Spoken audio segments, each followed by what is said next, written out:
habemus Papam. I announce to you that we have a Father. The world had a Father.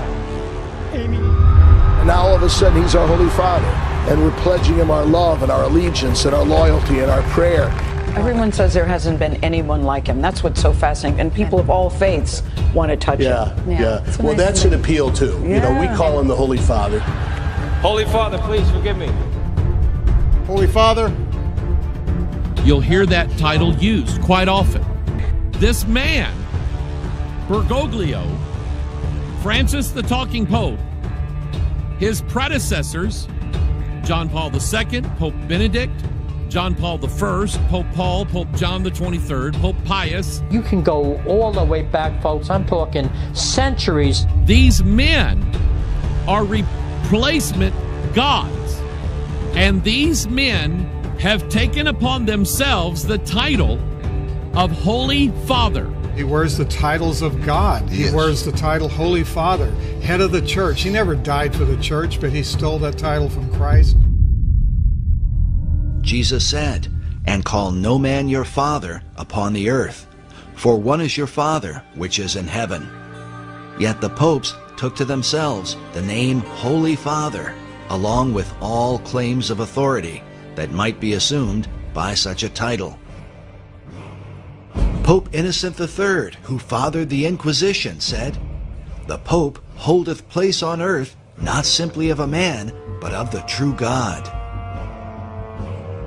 Meanwhile, Pope Nicholas said of himself, "I am in all and above all, so that God himself and I, the Vicar of God, hath both one consistory, and I am able to do almost all that God can do. I then, being above all, seem by this reason to be above all gods." Nicholas even claimed that the popes had the power to change the gospel itself, saying, "Wherefore, no marvel, if it be in my power to dispense with all things, yea, with the precepts of Christ." But in the Bible, Jesus says, "Behold, I have set before thee an open door, and no man can shut it, and no man openeth." The Apostle Paul warned that, "If any man or an angel from heaven preach any other gospel unto you, let him be accursed." Yet despite these biblical warnings, the popes repeatedly claimed they were equal to and above God, and were even called by Catholics our Lord God, the Pope.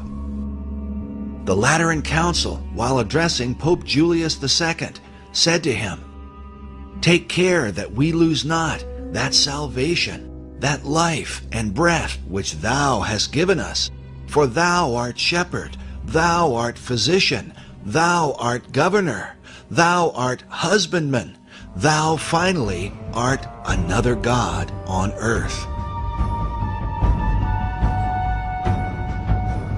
In the 19th century, Cardinal Giuseppe Sarto, who would later become Pope Pius X, declared, "The Pope is not simply the representative of Jesus Christ. On the contrary, he is Jesus Christ himself, under the veil of the flesh. Does the Pope speak? It is Jesus Christ who is speaking. Hence, when anyone speaks of the Pope, it is not necessary to examine, but to obey." Jesus said of himself, "I am the way, the truth, and the life. No man cometh unto the Father but by me." Yet Pope Pius IX blasphemously declared, "I alone am the successor of the apostles, the vicar of Jesus Christ. I am the way, the truth, and the life." The popes have not only made claims to be God, but have insisted that salvation itself depends directly upon obedience to them. Pope Boniface VIII said, "We declare, say, define, and pronounce that it is absolutely necessary for the salvation of every human creature to be subject to the Roman Pontiff."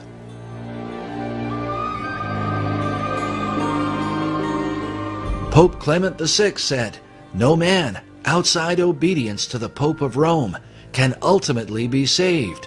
all who have raised themselves against the faith of the Roman Church and died in final impenitence have been damned and gone down to hell.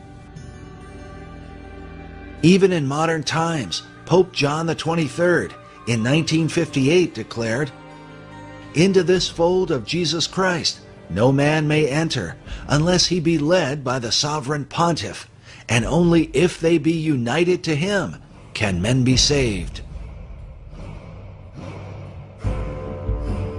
In 1984, Pope John Paul II was quoted as saying, "Don't go to God for forgiveness of sins, come to me."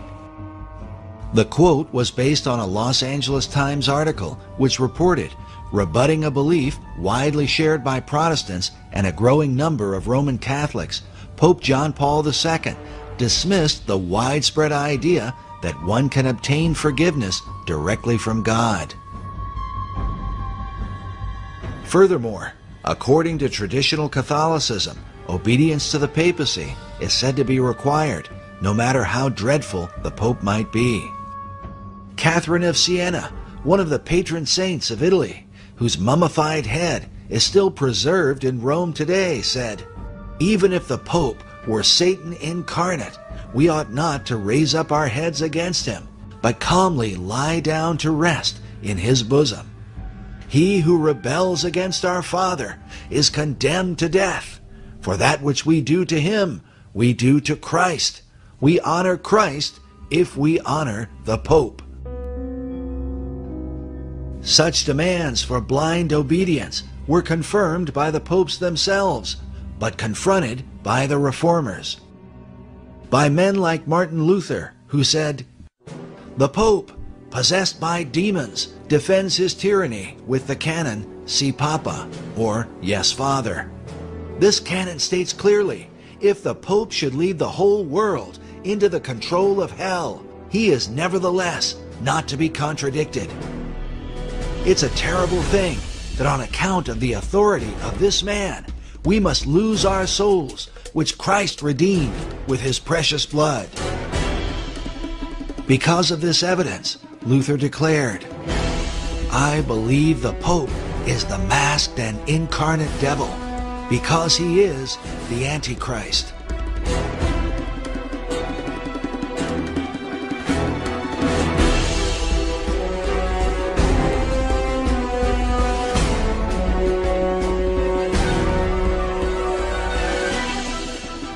It is important to understand that this belief was not just confined to Luther, but was held by all the reformers from John Wycliffe in the 14th century to Charles Spurgeon in the late 19th century. Spurgeon said, "It is the bounden duty of every Christian to pray against Antichrist. And as to what Antichrist is, no sane man ought to raise a question. If it be not the popery in the Church of Rome, there is nothing in the world that can be called by that name."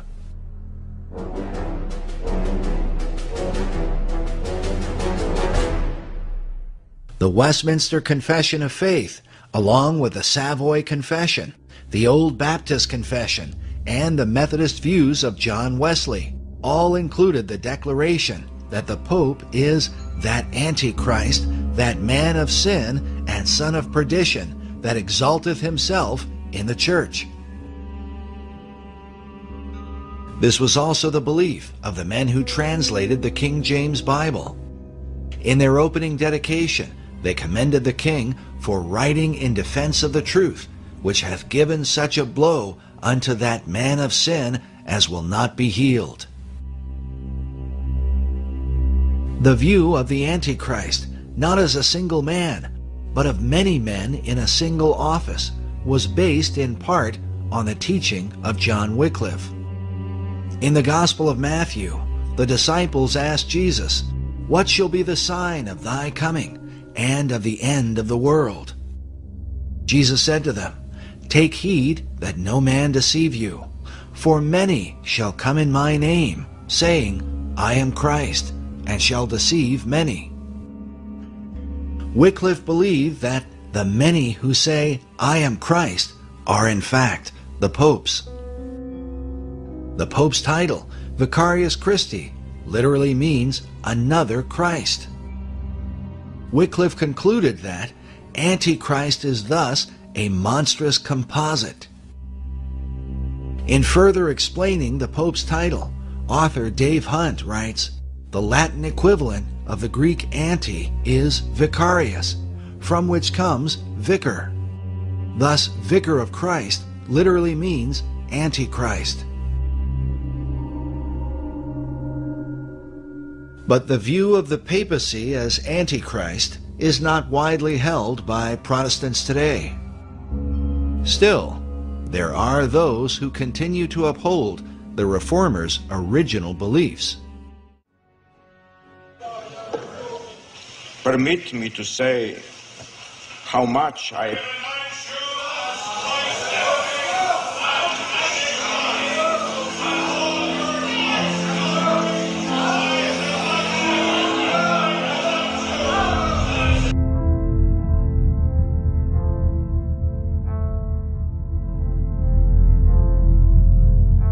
this official Vatican portrait of the current Pope. It is called The Truth, the Way, and the Life, Portrait of His Holiness, Pope Benedict XVI.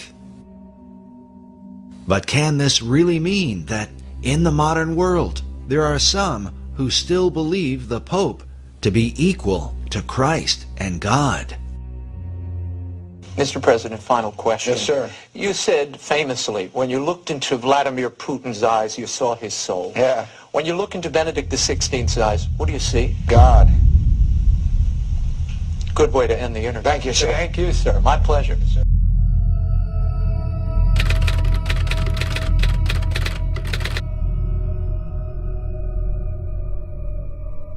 We want to show you some extraordinary pictures which came to us from the Vatican on what was, of course, an extraordinary day. Within hours of Pope Benedict announcing that he was to resign, take a look at this.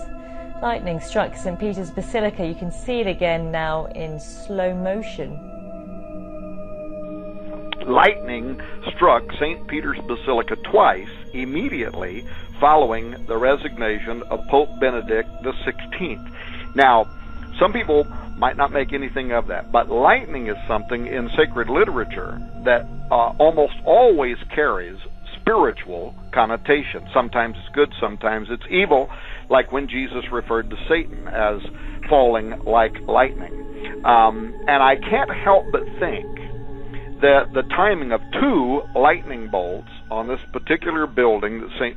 Peter's Basilica, at the Vatican, at the exact time following Benedict's resignation, I felt that it was mathematically improbable of chance. First, because two bolts, I don't, again, what do you make of coincidence and numerology? But we know that in sacred text and in Scripture, these kind of things would be interpreted as signs and omens. At the start of Lent last year, Jorge Mario Bergoglio was just a face in the crowd. Today, Pope Francis is the most talked about person on the World Wide Web. With days until the Holy Father makes his first ever visit to the U.S., his popularity has taken off. We were able to walk right up to the stage yesterday, which is literally set at this point. You saw that there are thousands of seats already lined up as well. As you can imagine, hundreds of thousands of people turned out to see and hear Pope Francis today. It was a mammoth effort. Philadelphia transformed into an outdoor cathedral. It's like being at the Super Bowl. His style was different almost immediately. The thousands before him as he bowed and said, "Pray for me." And suddenly there was a connection with people. That set the tone for this papacy. More people can actually relate to him. Absolutely. And bring more people into the church. More of a user-friendly pope. Yes. That's what we need right now. We've needed for a while a renewed image, a renewed face of the church, and Pope Francis is giving it to us. The one man who is winning in every poll you look at, the Pope. His Twitter account, @Pontifex, ranks in the top 5 most searched words on the internet. Take a look. Look who's got his very own rookie baseball card, Pope Francis. Pope is even showing up on pizza boxes. Every trip he takes, Pope Francis has been met by adoring masses of the faithful. This week, he's been called a Catholic rock star. He's kind of a rock star, Times Person of the Year, the cover of Rolling Stone. Now there's even a Francis fanzine.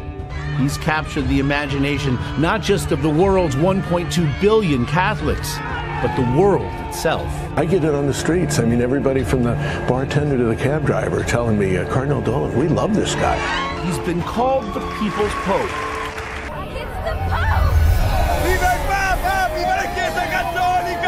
The papacy is saying, I'm a follower of so-and-so.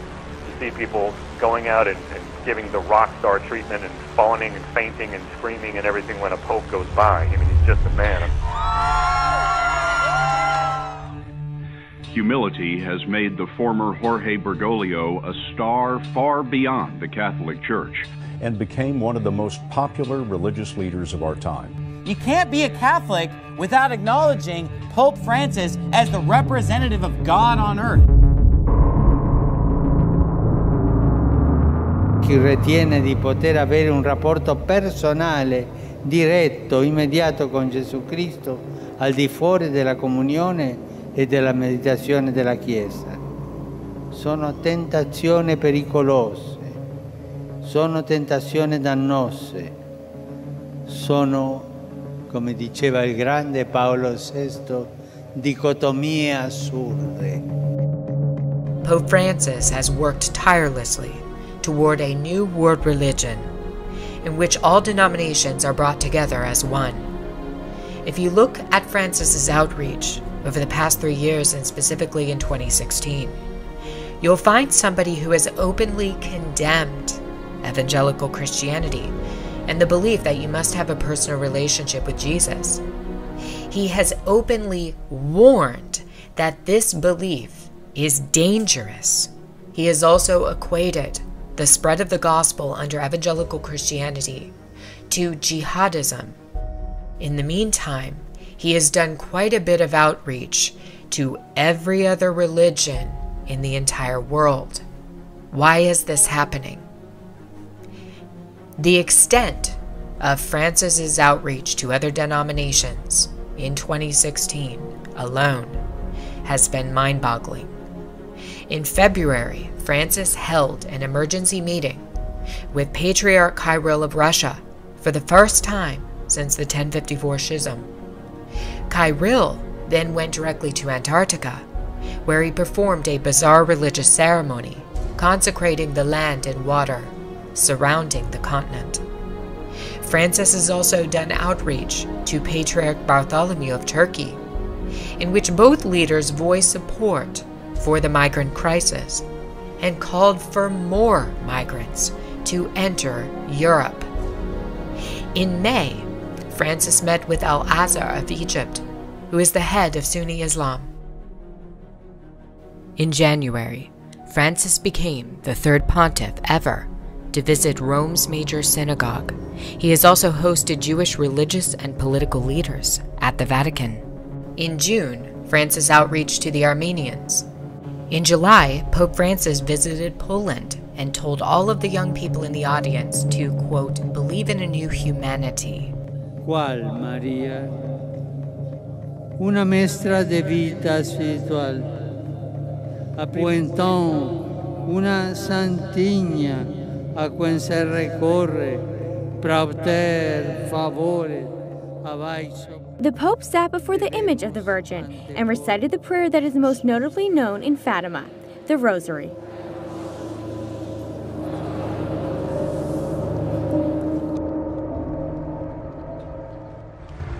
She's called the United Nations International Pilgrim Statue of Fatima and travels around the world. I've seen people who break down in tears as soon as they look at the face.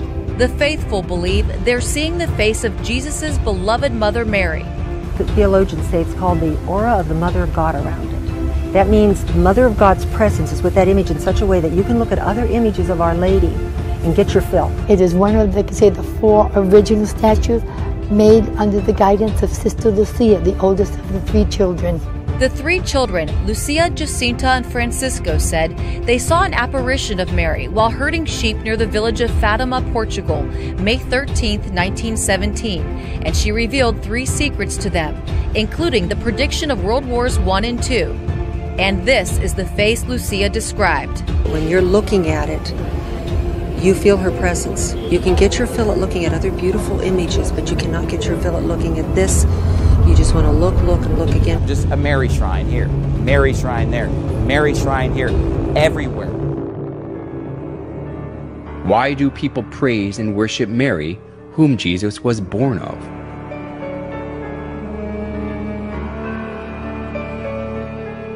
A famous Catholic bishop and writer, Alphonsus Liguori, explained in his writings that it is far effective to pray to Mary than to Christ. In the Franciscan Chronicles, it is related that Brother Leo once saw a red ladder, on the summit of which was Jesus Christ, and a white one on top of which was his most holy mother. And he saw some who tried to ascend the red ladder, and they mounted a few steps and fell. They tried again and again fell. They were then advised to go and try the white ladder, and by that one they easily ascended. For our Blessed Lady stretched out her hand and helped them, so they got safely to heaven. The story, which was made by the exuberant imagination, sounded plausible.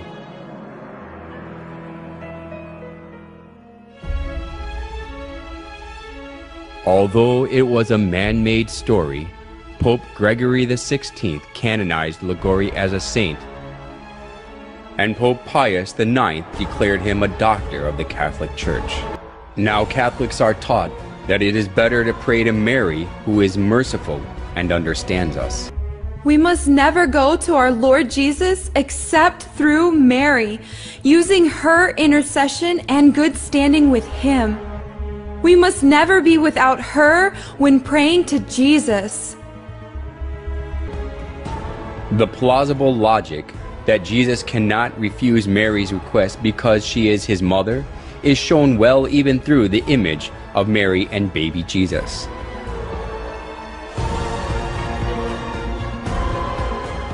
In most cases, Jesus is nested in Mary's arms as a baby.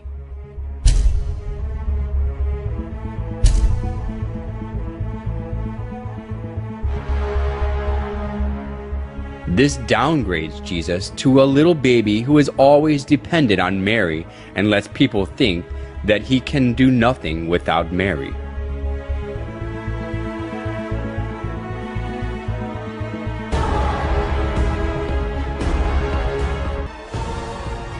They call Mary the Mother of God, which implies that she is above God.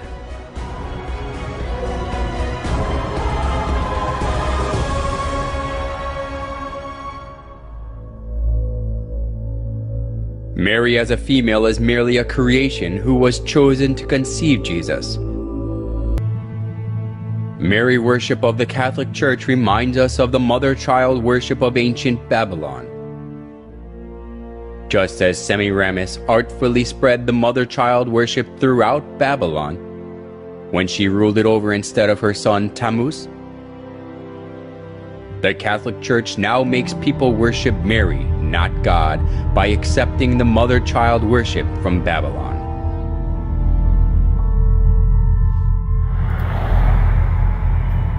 Hail Mary, full of grace, the Lord is with thee. Blessed art thou amongst women, and blessed is... There is no trace of suffering or even joy in this Mary's face. But it is not the alabaster emptiness of her gaze these people see as they pray. It is the Mary whose pain at the loss of her son, Jesus Christ, resembles their own. Mary's role for us as Christians is humanizing. It's somebody that we can relate to. 20% of all Roman Catholic places of worship in the United States, nearly 4,000, are named for Mary. Shortly after the Council of Ephesus, which was in 431, when they declared her to be the Theotokos, the God-bearer, Mother of God. And then everything changes. And she starts to appear enthroned with a child on her lap, with angels and saints around her. That is when she becomes important. By the Middle Ages and Renaissance, paintings of Mary could be read for symbols of her holiness.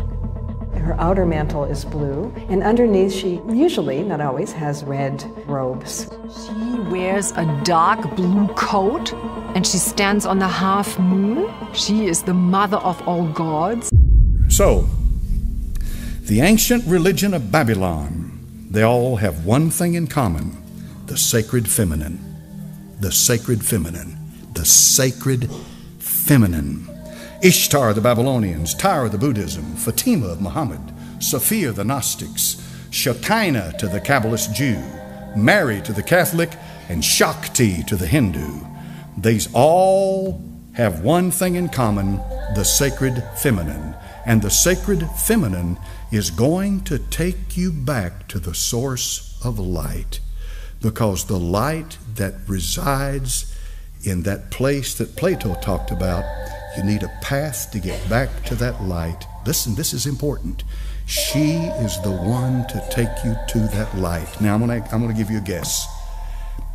Tell me this morning, who do you think that light is? You remember what this subject's all about? Lucifer. He's the light bearer. There's a wind blowing through this church today. And that wind comes from Lucifer. Yes, it is. That has brought him into the house, and he's now in power.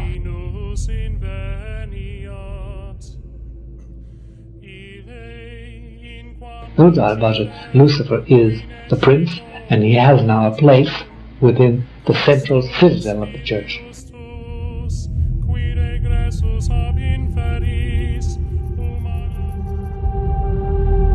A lot of priests like to perform themselves the satanic masses around Rome, and they perform them in the area where usually the Pope goes on holiday, near Castel Gandolfo, in the area where you have also Lake Nemi, in those forests around there.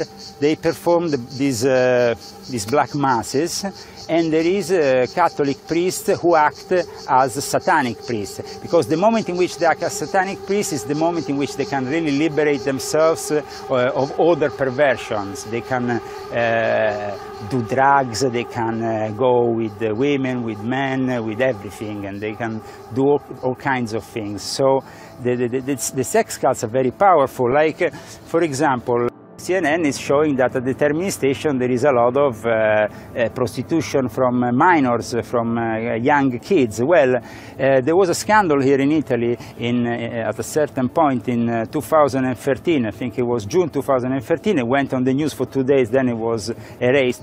They go into this My Bar and in these places around the Termini station to pick up these young kids. And then they used to have these ambulances, these fake ambulances parked in front of Termini station, and they used to pick up these young Romanian kids, 14-year-old kids, and bring them directly into the Vatican.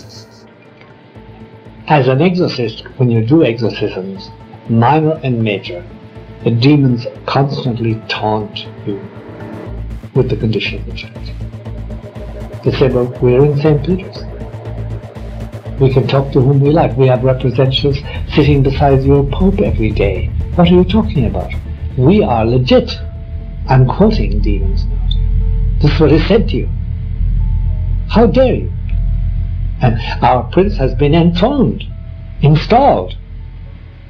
And you're still against us? What are you trying to persecute us for?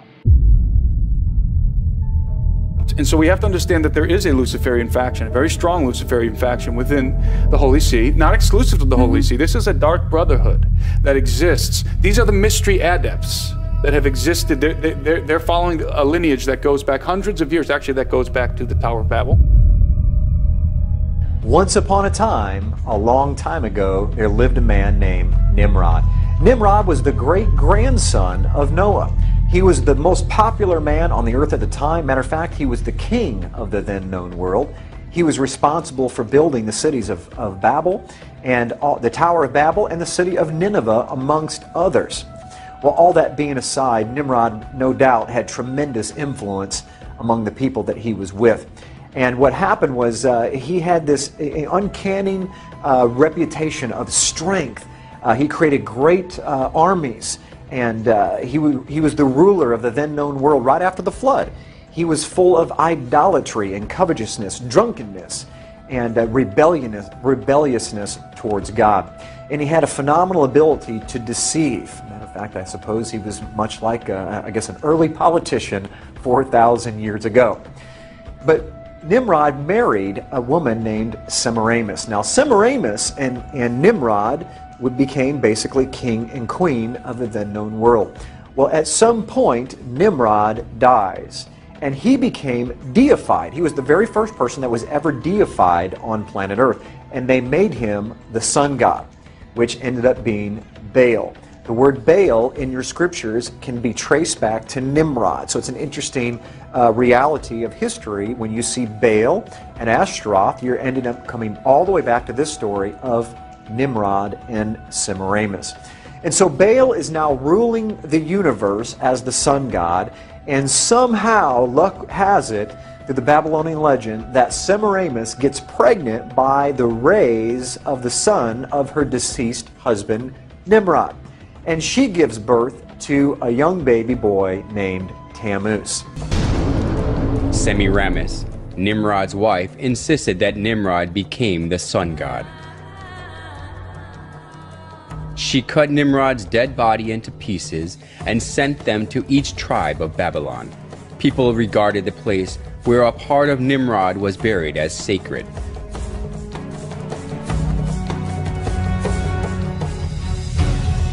She also claimed that Nimrod was reincarnated as her son.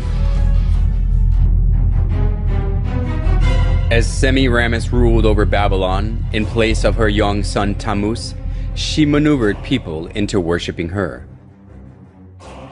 Monuments of Semiramis carrying her child Tammuz in her arms were set up all over Babylon, along with various images symbolizing the sun god. The sun worship and the mother-child worship, which was a scheme devised by Semiramis, put down roots as a religion of Babylon.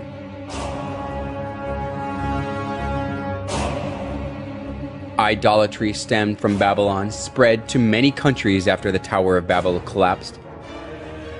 It is because when the Babylonians were scattered over the whole world, they brought the sun worship and the mother-child worship. The sun worship and the mother-child worship were assimilated into the cultures and religions of many countries, and they came to have various forms and names.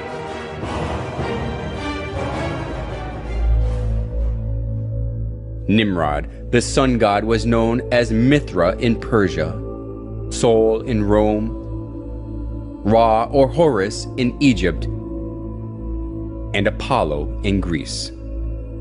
Semiramis and Tammuz, who were the start of the mother-child worship, was called Isis and Horus, Venus and Dionysus, Diana and Attis, and Astaroth and Tammuz, respectively.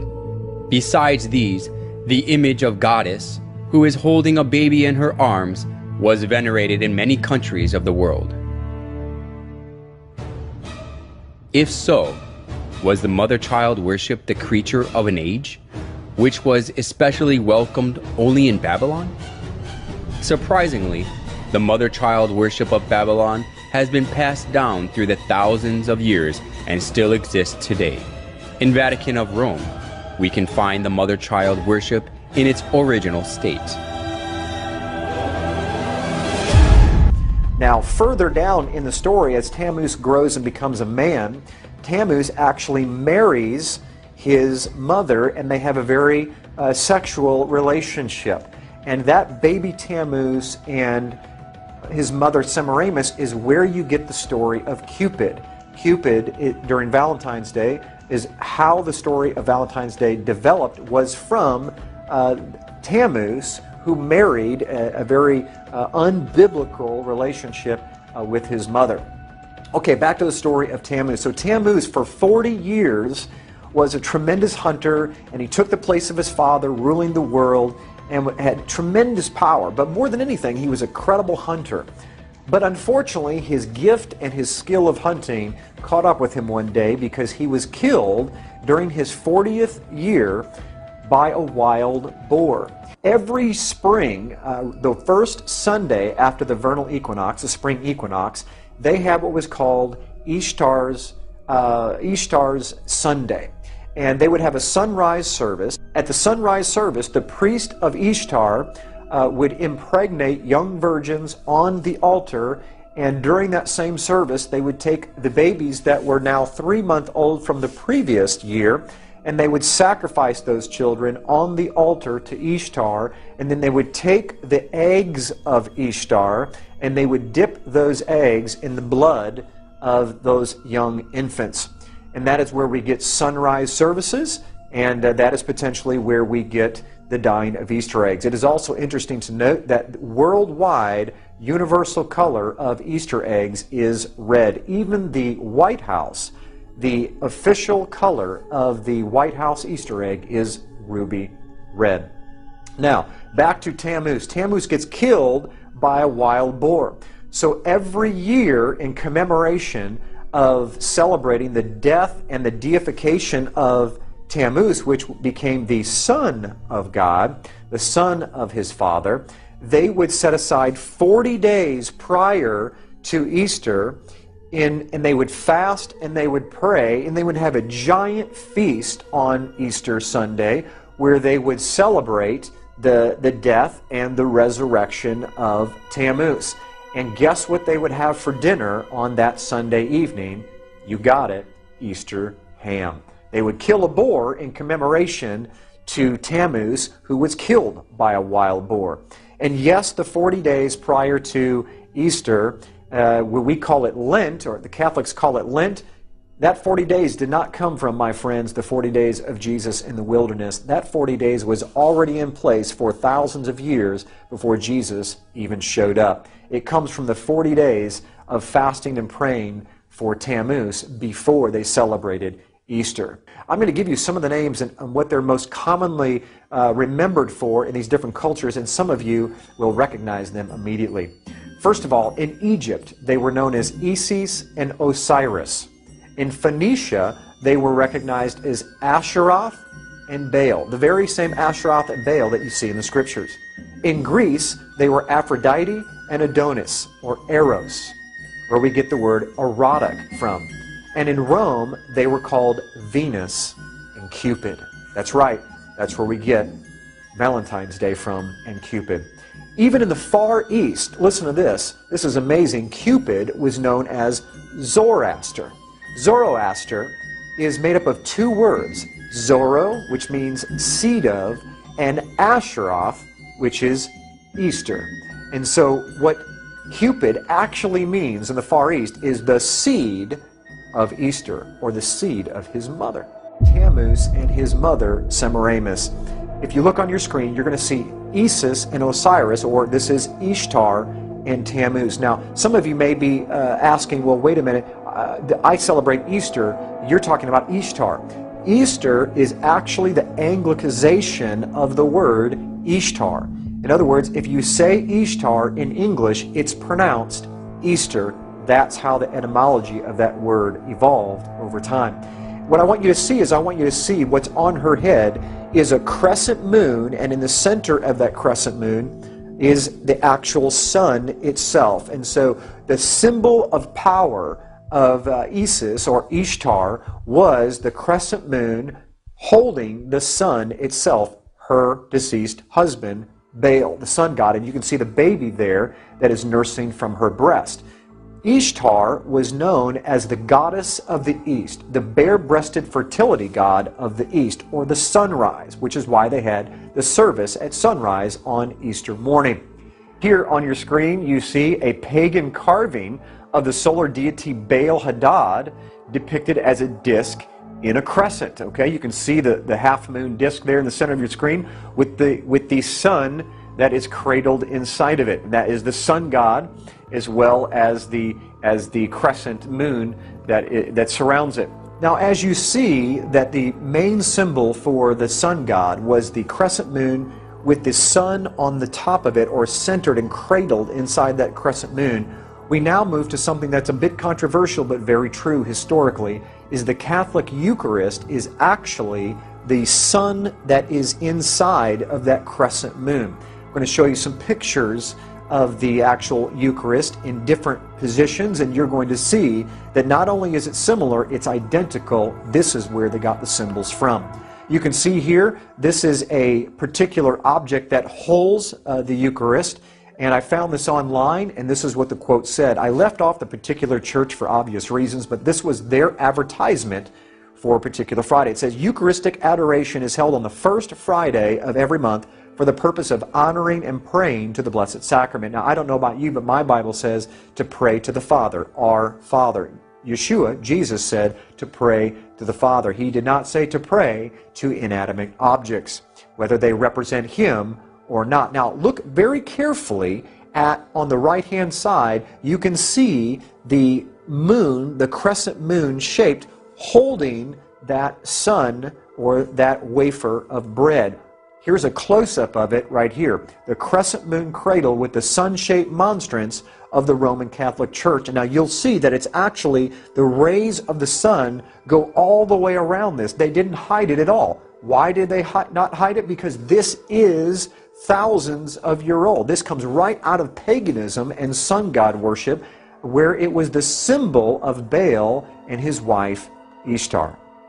And right here you can see the pine cone staff is another symbol found in paganism that's connected with the sun god coming out of Egypt, Osiris. It's kind of in the form of a pitchfork, you can see, where the pine cone is in the center. Now, why did they choose a pine cone? Because a pine cone represents... Pine cone symbolism, another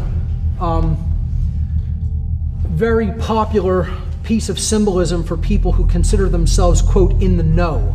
That they consider that they are spiritually aware and enlightened, they have the knowledge, they are awoken, they have wisdom, and they have transformed themselves spiritually. In many cases, it's the exact opposite.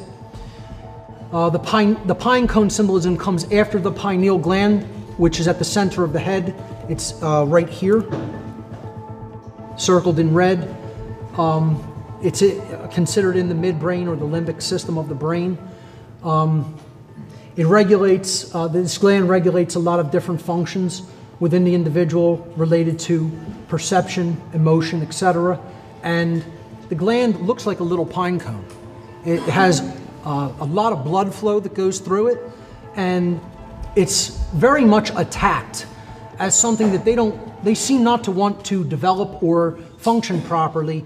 So a lot of the food, things in water are very much attacked to target this part of the central nervous system. The pine cone literally looks like a little pineal gland.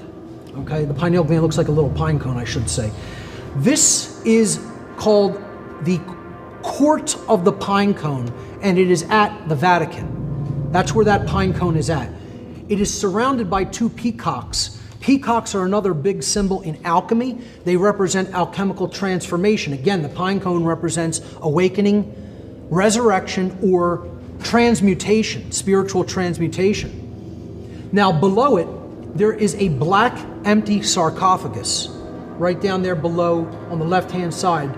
As you go up these steps in the Court of the Pine Cone to the other side of it, from this image perspective, that's what you will see. And behind it, there is an empty sarcophagus.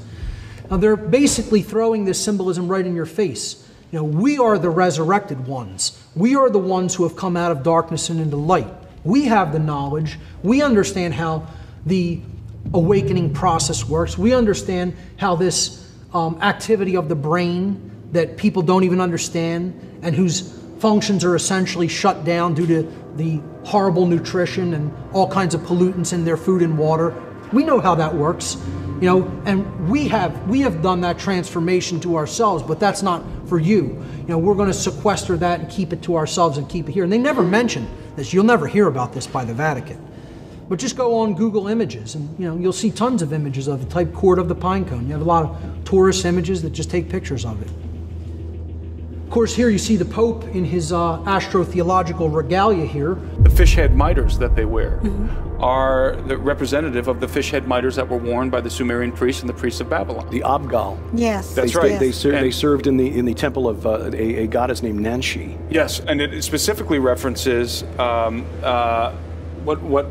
we know as Dagon. Yes. And he was known as Oannes to the Greeks. Yeah. And this was, according to myth, an individual, a hybrid person, a half fish, half man thing that came out of the sea and began to instruct mankind in the lost knowledge. But at the base of it is the pine cone right there in his hand.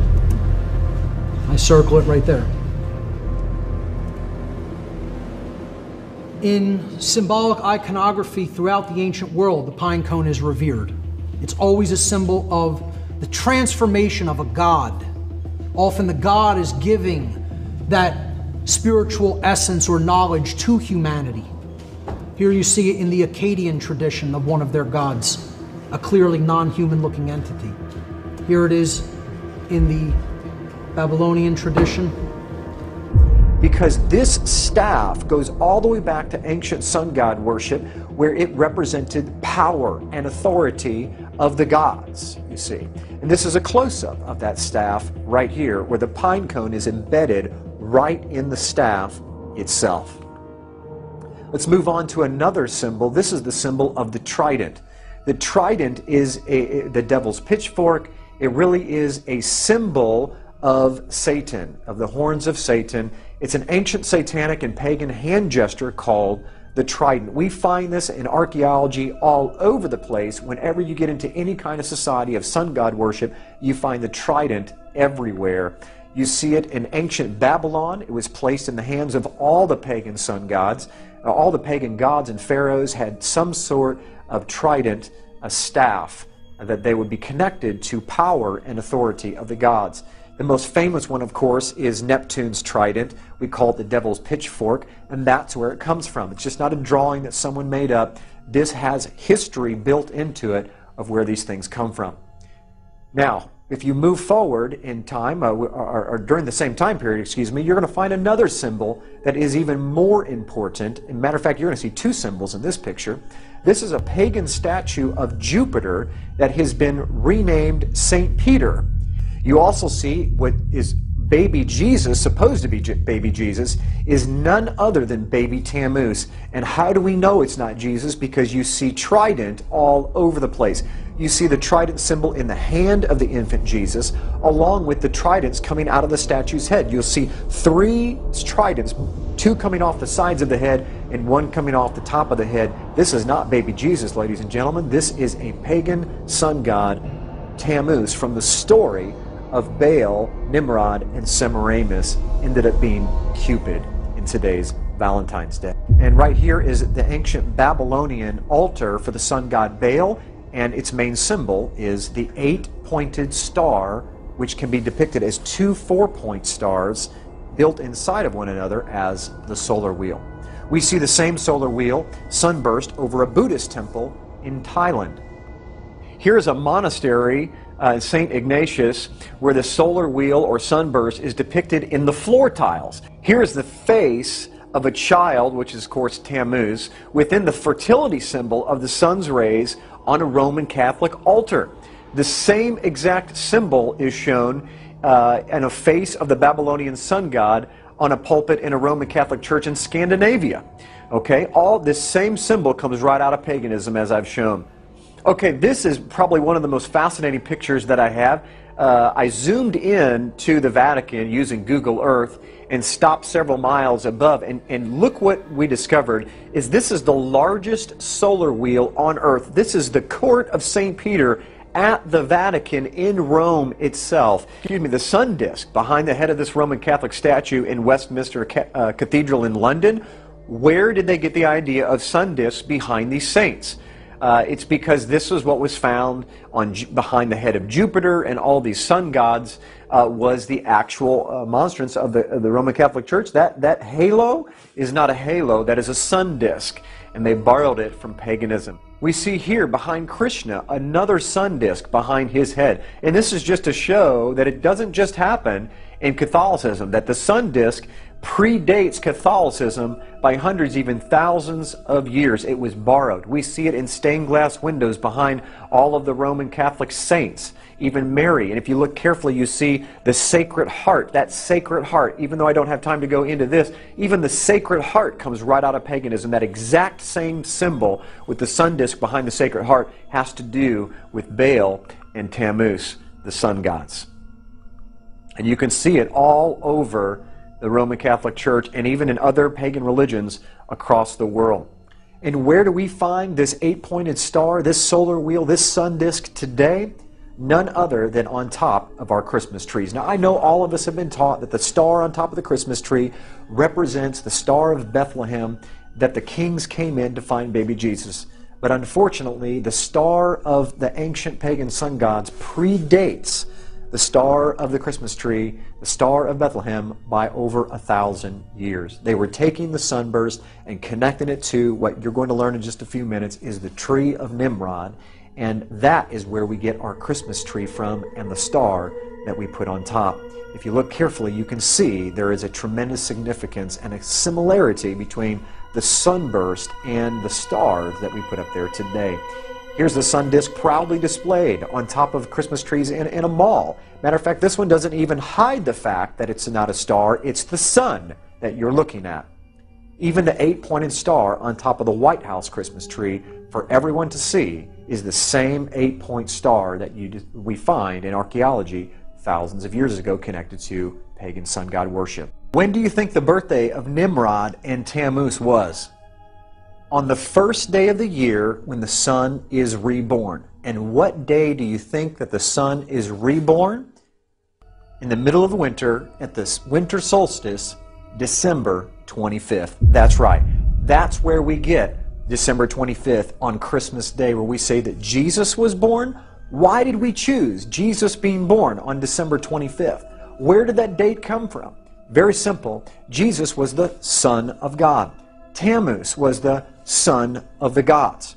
He was the son of his father, Baal. And so the pagans, which early Christianity came right out of paganism in Rome, they were already worshiping the sun god on Sunday in Rome, which is where we get worshiping on Sunday from. All judges, city people, and craftsmen shall rest on the venerable day of the sun. Constantine's edict in 321 played an important role in making the sun god worship faith to put its roots down in the church. Many Bible believers today have followed tradition handed down by previous generations. They believe and were taught that Sunday is the proper day of worship, that the Savior changed the day of worship from the Jewish Sabbath to Sunday.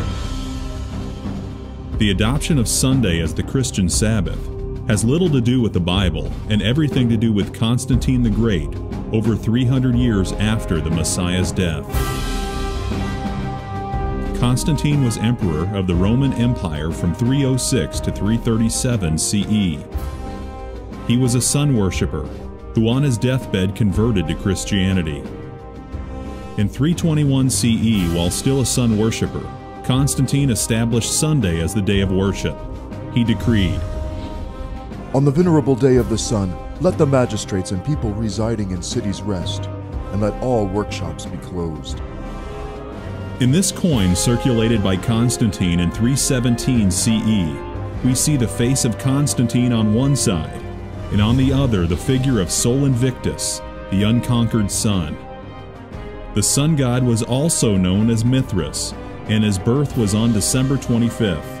This date was adopted as the birth of Christ and became the date for Christmas many centuries later.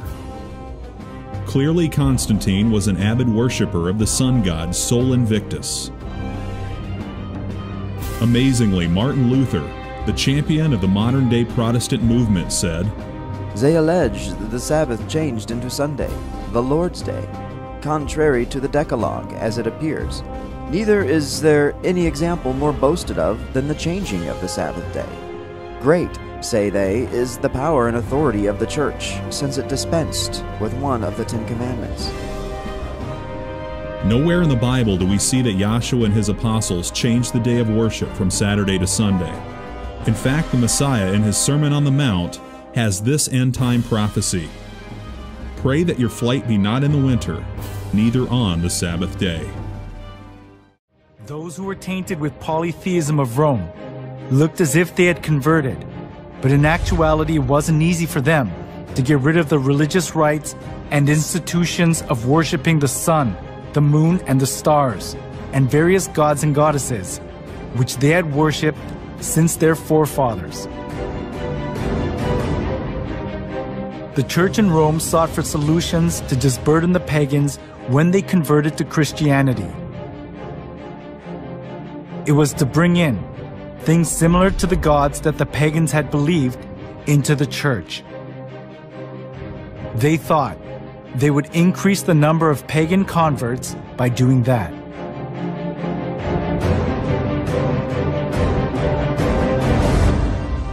For the Christian bishops introduced, with but slight alterations into the Christian worship, those rites and institutions by which formerly the Greeks and Romans and others had manifested their piety and reverence towards their imaginary deities, supposing that the people would more readily embrace Christianity if they perceived the rites handed down to them from their fathers still existing unchanged among the Christians. To attract more pagans, the Church in Rome tried to Christianize various kinds of pagan gods to suit the Bible. One of the most representative things among them was accepting pagan customs of the sun god worship tradition. The Church in Rome identified Jesus with the sun god.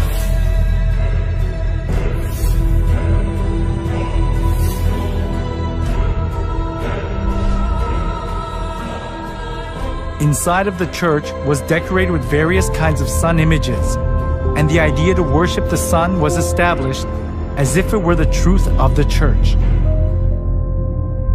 In the last days, there will be a very convincing counterfeit of God's real church that compromises the truth of Scripture. Jesus warns it will nearly deceive the whole world. The Vatican is secretly preparing for the arrival of alien saviors. They seem to be intentionally creating dogma that is going to position the Roman Catholic Church to be at the forefront of an official disclosure moment. The Vatican is involved in ufology in ways that they can't even imagine. So while we're standing here in the headquarters of the Jesuits, tell us about Mount Graham.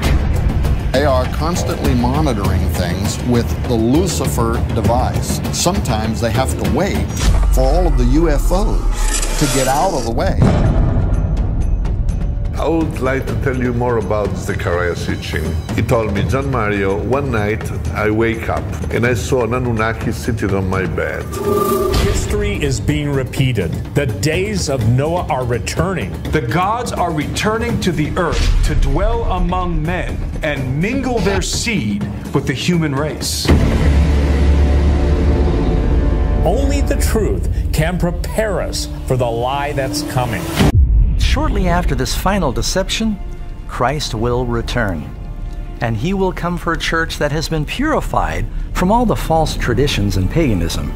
This spiritual war has been raging down through the ages, and it's clear that this prophecy is fast fulfilling. As the battle intensifies, we're all faced with a choice. Choose for yourselves this day whom you will serve. Soon, all will either join the bride of Christ or follow the beast of Babylon. Where will you stand? In this world, you're either serving Christ or you're serving Lucifer.